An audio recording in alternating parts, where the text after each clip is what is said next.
Sud Radio, Ferniaud fait le marché. Moi, j'ai eu la chance d'aller cette semaine rendre visite à un très grand torréfacteur, un meilleur ouvrier de France torréfacteur. Ils sont 3, et on en aura un autre tout à l'heure dans l'émission. C'est Vincent Ballot à Marnay, du côté de la Franche-Comté en Haute-Saône. J'ai été le matin et je suis tombé juste au moment de la torréfaction. Quelle chance! Sud Radio, Ferniaud fait le marché. Alors Vincent Ballot, bonjour. Bonjour Vincent. Eh oui, c'est dur quand on s'appelle Vincent. De Vincent, c'est difficile. Vincent Ballot, meilleur ouvrier de France, un des meilleurs ouvriers de France, torréfacteur. Il n'y en a pas beaucoup, hein. Non, c'est vrai qu'on a la chance d'être 3.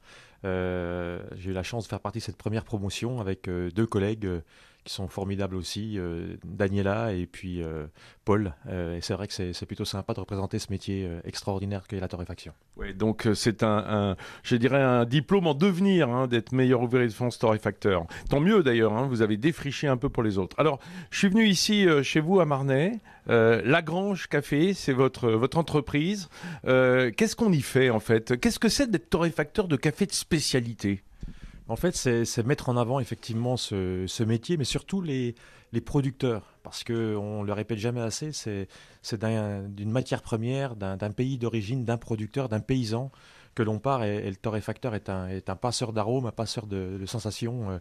Une fois que le café a été reçu, importé, on est là pour mettre en avant ce métier fabuleux qu'est la production de café et toute la filière café, bien sûr.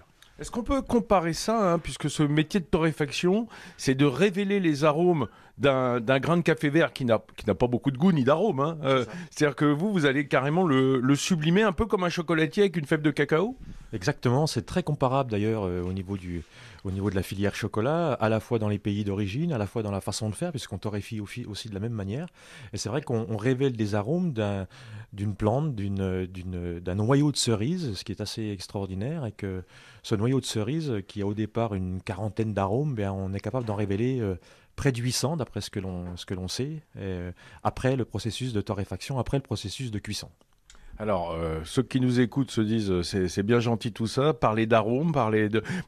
Moi qui suis ici au milieu de Lagrange, je sens bien. D'où ça vient ce parfum? Cette odeur, c'est déjà effectivement la réaction de Maillard qui commence. Le torréfacteur est en route, il est en train de cuire une broche. C'est à côté d'ici parce que ça vient bien là. On est juste à côté, Vincent, suivez-moi, on y va. Sud Radio, Ferniaud fait le marché. Ah bah je comprends mieux d'où venait ce parfum envoûtant. Qu'est-ce que c'est cette machine, Vincent?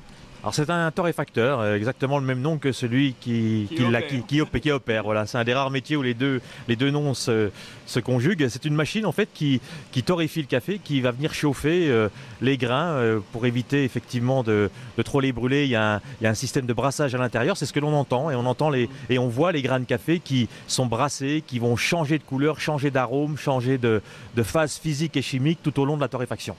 Alors dans ce torréfacteur, vous torréfiez quelle quantité de café à la fois? C'est un torréfacteur de 12 kg de puissance nominale, comme on le dit, et on torréfie 80% de cette capacité à chaque fois que l'on fait une broche, c'est-à-dire environ 10 kg, pour éviter effectivement que les phénomènes de conduction entre les grains et que ne fassent brûler le café à l'intérieur. Donc on charge par 10 kg. D'accord. D'ailleurs, on parle de brûlerie de café aussi. C'est un terme assez ancien. Brûlerie, c'est peut-être un peu violent. C'est un peu violent, mais effectivement, quelque part, on brûle le café, on lui fait faire subir plusieurs réactions, la réaction de Maillard, de caramélisation, une réaction de pyrolyse aussi. Donc effectivement, quelque part, on brûle le café, et c'est sans doute lié à la couleur finale que l'on obtient. Quand vous dites 12 kilos de café, ce sont des petites quantités évidemment.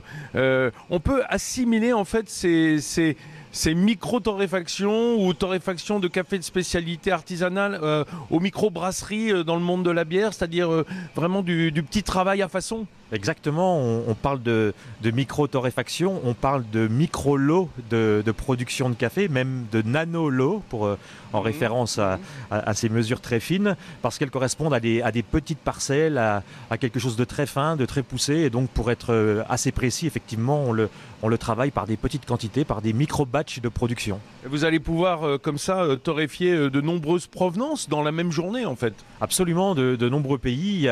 C'est quoi ce qui tourne là? Ce qui tourne pour l'instant, c'est un Pérou, un Pérou bio d'altitude à 1800 mètres qui a une très belle couleur et beaucoup d'acide malique, beaucoup d'acide citrique lié à l'altitude. C'est le goût de la pomme. C'est le goût de la pomme, absolument. Ouais, il y en a aussi.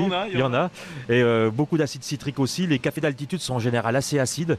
Et c'est vraiment un des caractères qui nous fait travailler précisément pour éviter de les faire disparaître si on brûle trop le café. Ah, si on brûle trop le café, oui, ça prend des goûts qui sont un peu durs. Ah, bonjour. Salut Vincent. Ah non, mais je le reconnais celui-ci. Il y a que des Vincent là. Une autre icône de la Franche-Comté, Bonjour, Vincent. Romuald Fassenet, chef étoilé MOF également, comme Vincent Ballot. Qui vient nous rendre visite. En charge de la team Bocuse d'Or France, quand même, un peu le coach. Oui, on a été coach, on a un peu tout, jury, on est surtout ça, avec voilà. l'équipe, quoi, voilà. Alors, avec l'équipe à fond. Et qu'est-ce que vous venez faire là, Romuald ? Vincent, c'est un vrai complice, un complice dans pas mal de choses. Et là, je viens de lui rendre visite parce qu'on prépare notre week-end gourmand du Chat-Perché, qui a lieu au mois d'octobre et on a un petit peu de temps encore. Alors, on vient goûter. C'est quoi le cafés. Chat-Perché ? Racontez-moi. Alors, c'est une fête qui allie le patrimoine bâti à Dole et la gastronomie et qui lie tous les secteurs de l'agriculture jusqu'à la bouche, quoi. Alors, pour ceux qui ne connaissent pas, Dole, chef-lieu du Jura, attention. Alors, chef-lieu dans le nord du Jura, voilà, la sous-préfecture, mais en tous les cas, à mi-distance entre Dijon et Besançon. Voilà, donc on est dans une ville d'art et d'histoire où il fait bon y vivre. Et du coup, on a eu le prix de la gastronomie en 2015. Et du coup, tous les ans, on a cette belle fête qui rassemble presque 40 000 personnes et qui viennent à la rencontre des artisans, des producteurs, des éleveurs et des restaurateurs. Et puis comme ça sera à la rentrée, on espère tous que la crise sanitaire sera loin derrière nous. On aura passé le Syrah et le Bocuse d'Or juste la semaine d'avant, en fait, c'est ça ? C'est ça, le Syrah est juste avant. Et avec Vincent, on aura une surprise au Syrah et au week-end gourmand avec quelque chose au café. Une surprise. Exactement. Une surprise au café, au Syrah, au Chat-Perché, qui viendra directement de Marnay. Ah, Marnay, où nous nous trouvons. Alors justement, est-ce que en dehors de cette connivence autour du produit, est-ce qu'il y a une famille des meilleurs ouvriers de France ? Quelle que soit la catégorie, est-ce qu'il y a une sorte de proximité par le col bleu, blanc, rouge ? Alors effectivement, surtout dans les métiers de bouche. Et du coup, Vincent, on l'a un peu poussé à aller se présenter parce que c'est le meilleur. Donc à un moment donné, il faut qu'il montre au monde entier son talent. Et via le biais des meilleurs ouvriers de France, aujourd'hui, on a un fromager, on a un sommelier, un cuisinier, un traiteur, un boulanger. Il nous manquait le torréfacteur. Et ben voilà, les icônes de la Franche-Comté. Et là, le café vient de sortir, donc vous le refroidissez ? Le café vient de sortir, on vient de le sortir à l'instant, on le refroidit immédiatement pour éviter que la torréfaction ne continue à se faire, que la cuisson ne continue à se faire. Bon, c'est vraiment les arômes magnifiques. C'est comme si on laissait le rôti sur la porte du four. C'est exactement le rôti ou la tarte sur la porte du four. On trempe le café, on le refroidit très vite, on le glace en surface pour que les arômes soient conservés à l'intérieur et qu'il n'y ait pas de phénomène d'oxydation. Et ça va entrer effectivement ce café, le Pérou, dans la composition du 5. Et Romuald parlait. Le 5, c'est votre blend, votre mélange signature. C'est le mélange signature et c'est aussi un lien commun entre nous avec Romuald parce que c'est le numéro que je portais lors du concours meilleur ouvrier de France et c'est le numéro que lui aussi portait quelques années avant pour la finale. Donc c'est pour ça qu'on est très, très proches et très liés. Il y a quelque chose entre nous. Oui, j'ai l'impression. C'est plus que. On dirait bien. De toute façon, pour passer à l'improviste comme ça, mettre le nez dans le café. Alors moi, j'incite d'ailleurs tous les gens à aller chez les torréfacteurs de spécialité parce que quand on rentre dans la boutique, voilà, on est saisi par ces parfums. C'est absolument merveilleux. On baigne déjà dans le café. Juste un mot pour vous demander encore. Combien de temps ça se torréfie un café, grosso modo, et à quelle température, Vincent Ballot ? On est sur des broches de torréfaction de 10 à 12 minutes. La partie la plus importante, c'est-à-dire du crack, c'est-à-dire du moment où le café révèle ses arômes et on le sort, c'est à peu près 20% du temps de torréfaction. Et c'est pendant cette 10 à 12 minutes à 200, entre 200 et 220 degrés que l'on révèle les meilleurs arômes, selon les origines, selon les pays, bien sûr. Est-ce que c'est bien de de le passer. Ça, c'est un café qui va faire de l'expresso ou plutôt un café long? Qu'est-ce qu'on fera avec ce Pérou? On est plutôt sur un café qui va être utilisé en expresso avec une couleur de torréfaction assez foncée pour pouvoir, au moment de l'extraction, rendre en tasse le meilleur de ce café et d'avoir de maximum de matière. Il ne faut jamais oublier qu'un expresso, c'est 88% d'eau et 12% de matière, alors que dans le café filtre, c'est que 98% d'eau. Et pour rendre effectivement un peu plus d'épaisseur, on doit torréfier le café un peu plus pour que le café soit bien extrait. Ah, bien extrait, c'est important.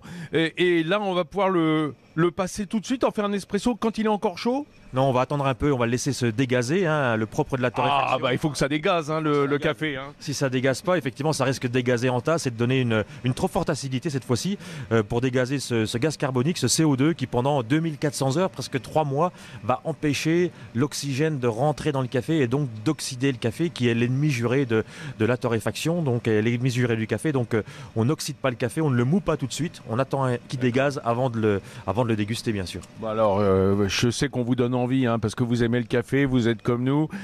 Partout en France, il y a des petits torréfacteurs, des artisans torréfacteurs. Allez chez votre torréfacteur, plutôt que d'acheter uniquement dans la GD votre café. Allez vous baigner dans ce parfum et surtout parlez-leur. Vous avez entendu comment cette âme du café qui est dans les mots de Vincent Ballot. Merci Romuald, on va se faire un café? Merci Vincent, oui on y va. Allez, youpi. Sud Radio, Ferniaud fait le marché.